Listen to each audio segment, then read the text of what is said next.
साथियों, आत्मनिर्भर भारत अभियान के तहत देश का लक्ष्य भारत को अपने दम पर दुनिया की बड़ी सैन्य ताकत बनाने का है।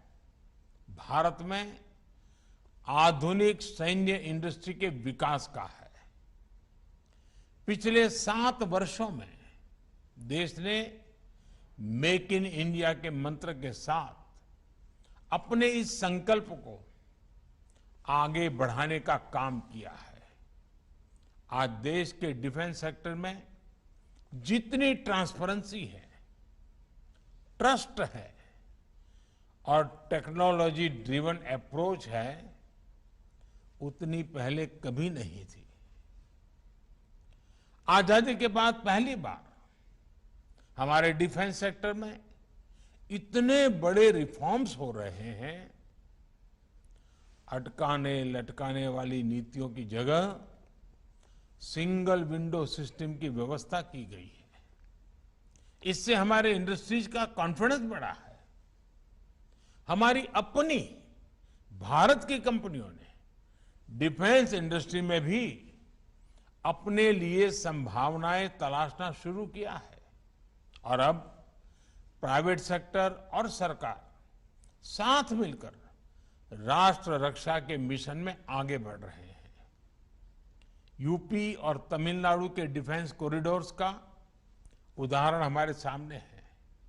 इतने कम समय में बड़ी बड़ी कंपनियों ने मेक इन इंडिया में अपनी रुचि दिखाई है। इससे देश में युवाओं के लिए नए अवसर भी तैयार हो रहे हैं और सप्लाई चेन के रूप में कई एमएसएमईज के लिए नई संभावनाएं बन रही है। देश में जो नीतिगत परिवर्तन किया है, उसका परिणाम है कि पिछले 5 सालों में हमारा डिफेंस एक्सपोर्ट 325% से भी ज्यादा बढ़ा है। साथियों, कुछ समय पहले ही रक्षा मंत्रालय ने ऐसे 100 से ज्यादा सामरिक उपकरणों की लिस्ट जारी की थी जिन्हें अब बाहर से आयात नहीं किया जाएगा। इन नई कंपनियों के लिए भी देश ने अभी से ही 65,000 करोड़ रुपए के ऑर्डर्स प्लेस किए हैं। ये हमारी डिफेंस इंडस्ट्री में देश के विश्वास को दिखाता है। बढ़ता हुआ विश्वास नजर आ रहा है। एक कंपनी एम्यूनिशन और एक्सप्लोजिव की जरूरतों को पूरा करेगी तो दूसरी कंपनी आर्मी व्हीकल्स मैन्युफैक्चर करेगी।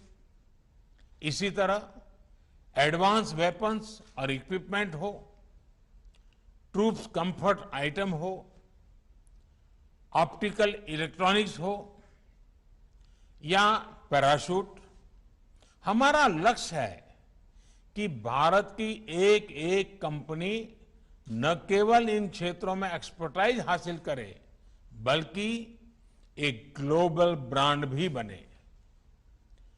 कॉम्पिटिटिव कॉस्ट हमारी ताकत है। क्वालिटी और रिलायबिलिटी हमारी पहचान होनी चाहिए।